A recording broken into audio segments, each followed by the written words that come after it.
Hello friends तो आज से हम लोग असम गवर्नमेंट की तरफ से ग्रेड 3 और ग्रेड 4 पोस्ट का जो कॉमन रिटन एग्जाम होगा उस रिटन एग्जाम, उसके बाद असम पुलिस कांस्टेबल एबी और यूबी पोस्ट का जो रिटन एग्जाम होगा उस रिटन एग्जाम और Assam police sub inspector post का जो रिटन एग्जाम होगा उस रिटन एग्जाम के लिए मैथमेटिक्स सब्जेक्ट का प्रिपरेशन को शुरू करने जा रहे हैं।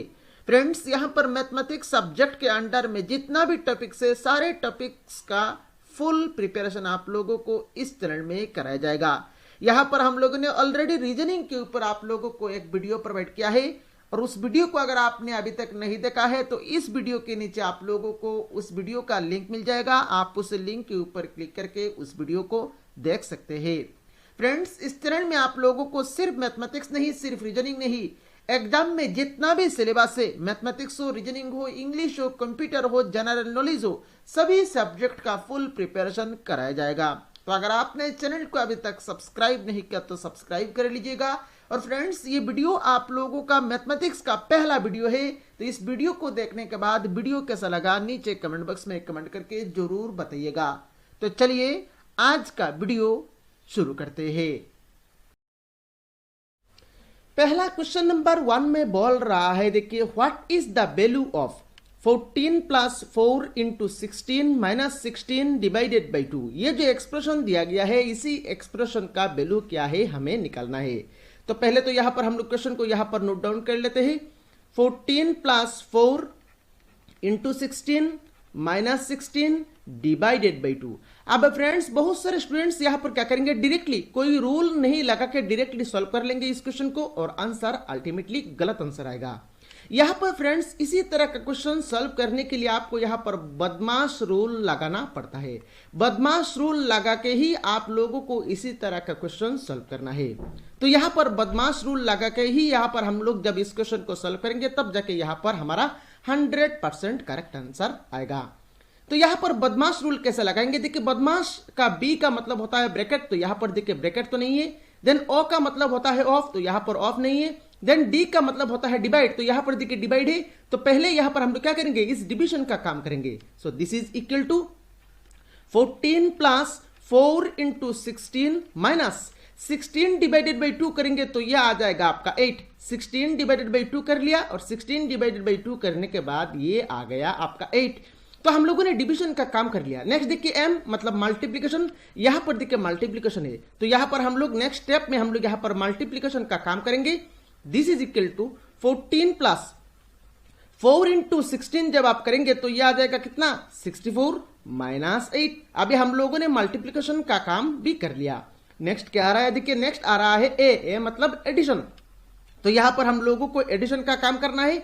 14 प्लस 64 करेंगे तो यह आ जाएगा आपका 78, देन माइनस में 8। अभी यहां पर 78 माइनस 8 करेंगे तो यह आ जाएगा आपका 70।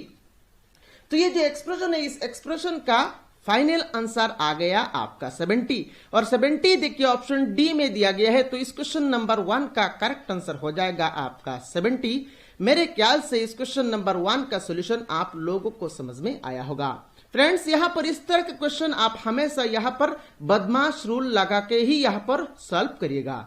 तो यहां पर चलिए नेक्स्ट क्वेश्चन नंबर 2 को सॉल्व करते हैं। क्वेश्चन नंबर 2 देखिए, टाइम एंड वर्क से हर एग्जाम में एक क्वेश्चन पूछा जाता है। तो यहां पर टाइम एंड वर्क का टॉपिक को आपको अच्छी तरह से पढ़ना है। इस क्वेश्चन नंबर 2 भी यहां पर टाइम एंड वर्क से पूछा गया है। इसमें क्या बोल रहा है, देखिए, 18 men can do a piece of work in 24 days, then in how many days 27 men do the same work। मतलब अगर 18 men किसी एक काम को 24 डेज में करते हैं तो सेम काम को 27 men मिलकर करेंगे तो कितना दिन टाइम लगेगा उस वर्क को करने के लिए। तो कैसे करेंगे, इस तरह का क्वेश्चन करने के लिए एक फॉर्मूला होता है फ्रेंड्स, आप कभी भी नोट डाउन कर लीजिए। M1 D1 is equal to M2 D2। M1 मतलब नंबर ऑफ मैन, D1 मतलब नंबर ऑफ डेज, M2 मतलब number of man and D2 मतलब नंबर ऑफ डेज। तो यहां पर देखिए M1 का वैल्यू कितना दिया गया है, यहां पर M1 का वैल्यू दिया गया है आपका 18, D1 का वैल्यू दिया गया है आपका 24। M1 मतलब नंबर ऑफ मैन 18 है तो 18 लिख लिया, और D1 का वैल्यू, D1 मतलब नंबर ऑफ डेज, और नंबर ऑफ डेज यहां पर दिया गया है 24 तो 24 लिख लिया। M2 मतलब नंबर ऑफ मैन, तो नंबर ऑफ मैन यहां पर दिया गया है 27। D2 यहां पर हम लोगों को निकालना है, तो D2 equal to question mark. अभी यहां पर हम लोग करस्पॉन्डिंग वैल्यू को यहां पर इस फॉर्मूला के ऊपर पुट कर लेंगे। तो M1 कितना है 18 इंटू D1 कितना है 24 इज इक्वल टू M2 कितना है 27 इंटू D2 हमें निकालना है। तो यहां पर अभी हम लोगों को सिंप्लीफाई करना है। देखिए यहां पर देखिए 9 से काटेंगे तो ये 9 3 जार 27, 9 2 जार 18, नेक्स्ट 3 से इसको काटेंगे तो 3 8 जार 24 हो गया। नेक्स्ट यहां पर 2 इंटू 8 करेंगे तो यह आ जाएगा आपका 16, और इस साइड में है D2, हमें D2 निकालना है, तो D2 आ गया 16। मतलब अगर 27 मैन मिलकर उस काम को करेंगे तो 16 डेज टाइम लगेगा, और 16 डे की ऑप्शन बी में दिया गया है। तो इस क्वेश्चन नंबर 2 का करेक्ट आंसर हो जाएगा आपका ऑप्शन बी। और मेरे ख्याल से इस क्वेश्चन नंबर 2 आप लोगों को समझ में आया होगा इसका सॉल्यूशन। चलिए नेक्स्ट क्वेश्चन नंबर 3 को सॉल्व करते हैं। क्वेश्चन नंबर 3 थोड़ा सा हाई लेवल प्रॉब्लम है, मैं आप लोगों को अच्छी तरह से धीरे धीरे समझाऊंगा ताकि हर स्टूडेंट्स को यहां पर समझ में आ जाए। यहां पर मैं कभी कभी मैथमेटिक्स का क्वेश्चन थोड़ा सा धीरे इसीलिए समझाता हूं ताकि हर एक स्टूडेंट्स को यहां पर समझ में आ जाता है। बहुत सारे स्टूडेंट्स को यहां पर मेरा प्रोसेस स्लो लगता है। देखिए बहुत सारे स्टूडेंट्स यहां पर मैथमेटिक्स में वीक होते हैं, इसीलिए मैं यहां पर थोड़ा सा धीरे समझाता हूं ताकि हर एक स्टूडेंट्स को यहां पर समझ में आ जाए। चलिए इस क्वेश्चन को सॉल्व करते हैं। थोड़ा सा हाई लेवल क्वेश्चन है, आप लोग यहां पर ध्यान से देखिएगा इसका सॉल्यूशन। इसमें बोल रहा है देखिए a salary increased by 10% and then decreased by 10%। मतलब ए का सैलरी कितना था हम लोगों को पता नहीं है। ए का सैलरी पहले तो क्या पहले तो 10% इंक्रीज हुआ है, उसके बाद फिर से 10% डिक्रीज हो गया है। द चेंज इन सैलरीज, तो कितना चेंज हुआ है ए का सैलरी में हमें निकालना है। तो ए का देखिए ओरिजिनली ए का सैलरी कितना था, ओरिजिनली ए का सैलरी कितना था ये हमें मालूम नहीं है। तो कैलकुलेशन को आसान करने के लिए हम लोग यहां पर ओरिजिनली ए का सैलरी 100 मान लेते हैं। ओरिजिनली ए का सैलरी हम लोगों ने ₹100 मान लिया। अब देखिए पहले तो क्या किया गया है, पहले तो ए का सैलरी 10% इंक्रीज हुआ है। आप 10% किसका, इस 100 का, तो 100 का 10%, देखिए 100 का जब आप 10% करेंगे तो कितना आएगा, देखिए 100 इंटू 10%, मतलब 100 इंटू 10 डिवाइडेड बाई 100, 100 कैंसिल हो गया तो 10 आ गया। दैट मीन्स 100 का 10% करने के बाद कितना आता है, 10 आता है। और 100 के साथ जब हम लोग 10 को ऐड करेंगे तो ये कितना बन गया, ये बन जाएगा आपका 110। दैट मीन्स एक का सैलरी पहले 100 था, 10% इंक्रीज होने के बाद इसका सैलरी हो गया 110। फिर से क्या हुआ है, फिर से यहां पर 10% डिक्रीज हुआ है, मतलब 10% माइनस हुआ है। किसका 10% माइनस हुआ है, 110 का। तो अभी हम लोग क्या करेंगे, 110 का 10% निकालेंगे।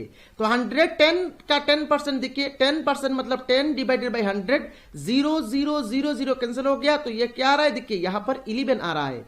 दैट मीन्स 110 का 10% निकालने के बाद ये आ रहा है आपका 11। तो अभी यहां पर हम लोग 110 से 11 को माइनस करेंगे, तो 110 से 11 को जब हम लोग माइनस करेंगे तो ये आ जाएगा आपका 99। दैट मीन्स ए का ओरिजिनल सैलरी था 100 रुपीज। अभी यहां पर पहले तो 10% इंक्रीज हुआ है, उसके बाद 10% डिक्रीज हुआ है। डिक्रीज होने के बाद ए का सैलरी कितना हो गया, ए का सैलरी 99 रुपीज हो गया। तो कितना परसेंट यहां पर चेंज हुआ है हमें निकालना है। अब देखिए फ्रेंड्स यहां पर देखिए पहले तो 100 रुपीज था, अभी कम हुआ है, देखिए 99 रुपीज हो गया। दैट मीन्स कम हुआ है, तो यहां पर डिक्रीज हुआ है। कितना परसेंट डिक्रीज हुआ है वो हमें निकालना है।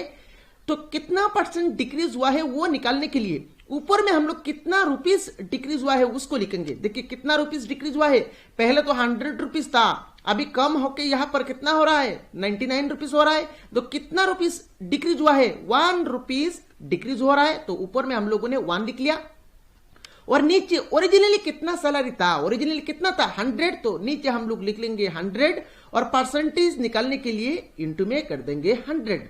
तो 100 कैंसिल हो गया तो आंसर आ जाएगा आपका 1%। और कम हुआ है तो डिक्रीज यहां पर आंसर में आ जाएगा। तो 1% इसका सैलरी में डिक्रीज हुआ है और 1% डिक्रीज देखिए ऑप्शन बी में दिया गया है। तो इस क्वेश्चन का करेक्ट आंसर हो जाएगा आपका ऑप्शन बी। देखिए 1% इंक्रीज नहीं होगा क्योंकि यहां पर कम हो रहा है, यहां पर कम हो रहा है, इसीलिए यहां पर 1% डिक्रीज आंसर होगा। तो यहां पर इस क्वेश्चन नंबर 3 का करेक्ट आंसर हो जाएगा आपका ऑप्शन बी। और मेरे ख्याल से इस क्वेश्चन नंबर 3 का सॉल्यूशन आप लोगों को समझ में आया होगा। फ्रेंड्स, अगर आप लोगों को वीडियो अच्छा लग रहा है तो यहां पर वीडियो को जरूर से जरूर लाइक करके जाइएगा। चलिए नेक्स्ट क्वेश्चन नंबर 4 को सॉल्व करते हैं।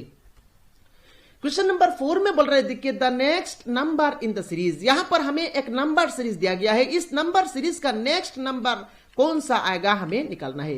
तो पहला नंबर दिया गया है 2, उसके बाद 7, देन 28, देन 63, देन 126। तो नेक्स्ट क्या आएगा हमें निकालना है। तो कैसे करेंगे, देखिए ये जो नंबर 2 है, देखिए इसको हम लोग क्या लिख सकते हैं, 2 को हम लोग लिख सकते हैं 1 क्यूब प्लस 1, क्योंकि 1 क्यूब मतलब 1 और 1 प्लस 1 करने के बाद 2 आ रहा है, तो ये मैच हो रहा है।